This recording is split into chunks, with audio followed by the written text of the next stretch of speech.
One of the worst things that I find about India is the way that it's just impossible to walk 10 steps without being asked by a shopkeeper if you want to buy something. Some of the times you might be genuinely trying to find something at the shops, but just the way that they grab a hold of you, and then they'll start trying to show you everything they've got in the whole entire shop.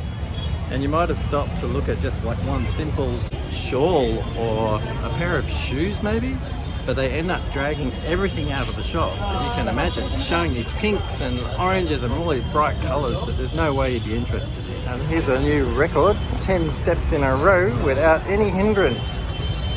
Don't see that every day in India. And it can get kind of stressful making your way through the crowds all the time. But it's so colourful and chaotic all at the same time while you're getting jostled and hassled through the markets. But it's also colourful and bright and interesting and in your face and amazing. And there's every shop that you can imagine, from things like golden bangles to bicycles, cotton kurtas and sarongs and clothing, and herbs and spices, and fruit juice sellers, fresh fruit, lassies, potato cakes, and kids' toys, and blow-up balloons, and water pistols. All sorts of stuff. And cups and saucers.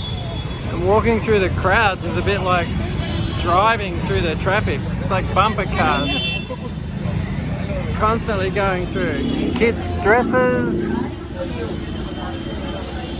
handbags, suitcases, all originals of course, they're not knockoffs. Not to mention pashminas. Madam, pashmina, pashmina, you want a pashmina? Sweet shops, little bakeries. Do you want to know how much you weigh? 10 rupees.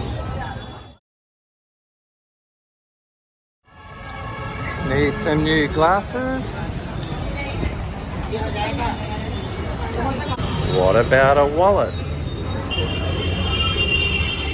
These spice shops smell amazing.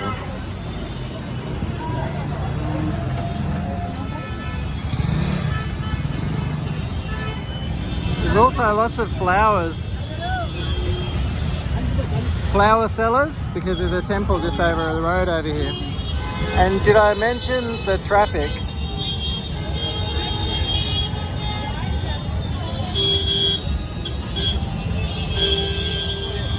So India can be amazing and terrifying and wonderful and frightening and inspiring, all these different things all at once.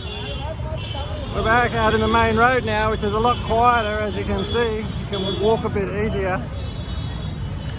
Also, in the back of your mind, you're also always thinking, whoa, what's that rumble in my belly? Where's the nearest bathrooms? Do you know where the nearest bathrooms are in the middle of Jaipur in a market? Bit of a cow in the main street. And then there's the street food.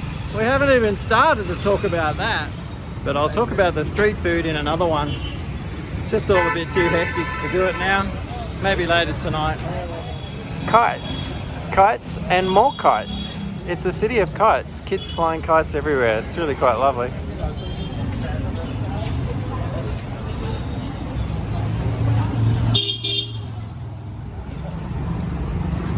Sleep well, sweet prince. Sleep well.